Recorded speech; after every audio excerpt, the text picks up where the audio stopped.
Service in Charleston has issued a special marine warning for coastal waters from Edisto Beach, South Carolina to Savannah, Georgia, out 20 nautical miles until 10:45 p.m. Eastern Daylight Time.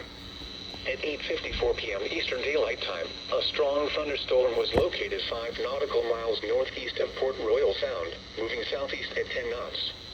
Hazard, wind gusts to 34 knots. Source, radar indicated. Impact, small craft could be damaged and briefly higher winds and suddenly higher waves. Locations impacted include General Gordon, Fripp Island Wreck, Beaufort 45 Feet Reef, Fripp and Lead Buoy, Fripp Island Reef, Hunting Island Reef, Port Royal Sound, Fish America and Paris Island Reef. Move to safe harbor until hazardous weather passes.